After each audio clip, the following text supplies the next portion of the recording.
কিন্তু জঙ্গি নাটকের মামলায় একটা রায় আছে না? তাহলে তারেক জিয়ার ব্যাপারে জঙ্গি নাটক করছে।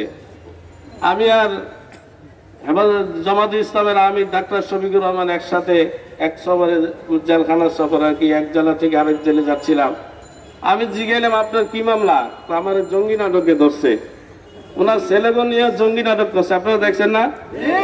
তাহলে এই দেশে যেসব আলেমগণ এই ফেসিবাদ হাসিনা সরকারের বিরুদ্ধে যদি কোনো ওয়াজ মাহফিলে অথবা কোনো মসজিদে অথবা কোনো সেমিনারে যে কোনো জায়গায় বক্তব্য দিয়েছে, তাকে নিয়ে জঙ্গি নাটক করে করে জেলখানায় বন্দী রাখছে, সেই আলেমদের মুক্তি অনতিবিলম্বে দিতে হবে।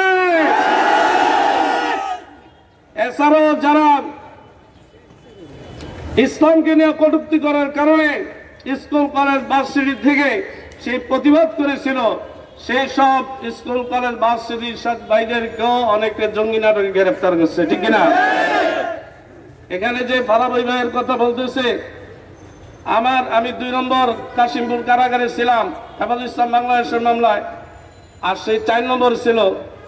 একবার কোর্টে শুনানোর সময় আমাদের দুজনকে এক প্রিজন ভ্যান নিয়ে যাচ্ছিল। আমি তার অবস্থা যেটা দেখেছি ভাই, তার নামটা শুনলে আমার চোখের পানি এসে পড়ে। তাকে কি পরিমাণ নির্যাতন করেছে, তাকে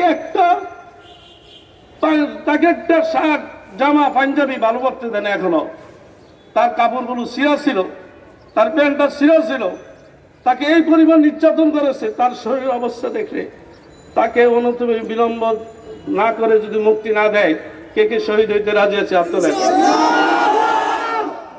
আমরা এখান থেকে পরিষ্কার ভাষায় বলতে চাই,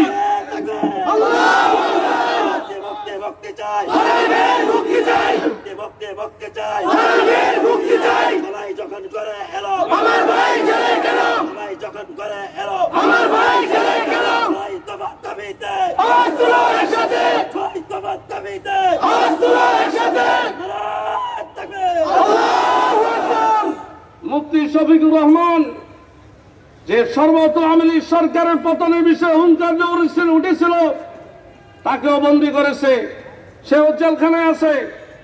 মুফতি আমিরুল ইসলাম সেও গর্জন দিয়ে উঠেছিল, তাকেও জেলখানায় রেখেছে। মাওলানা ফরিদ সাহেব, মাওলানা আবু তাহের সাহেব, মুফতি আব্দুল হাই, এরা এক একজন এখন প্রজন্ম ছাত্র যদি নাও চিনে, 2010 সালে আগে তারা বাংলাদেশে মামুনুল হক সাহেবের মতন ছিলেন। বাংলাদেশের সব জায়গায় হুঙ্কার করে কথা বলতেন তারা।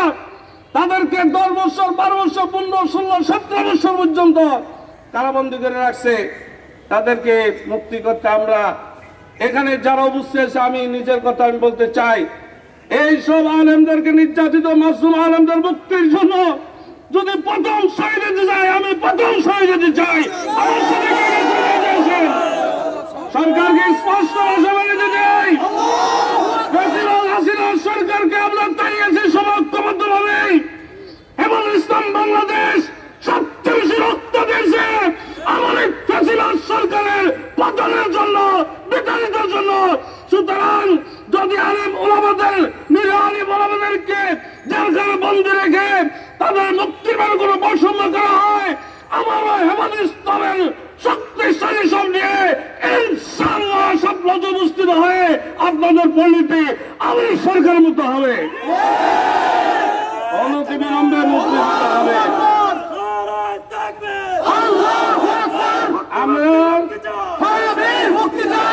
আমরা স্বৈরাচার হাসিনা সরকারের তাড়িয়েছি, আপনারাও তাড়িয়েছে, আপনারাও ছিলেন। আমরা কখনো আওয়ামী লীগকে আর ক্ষমতা আসতে দেব না, এই স্বৈরাচারের কখনো আসতে দিব না। কিন্তু আপনাদের তো দাবি আদায় করে ছাড়বো আমরা, ঠিক কিনা?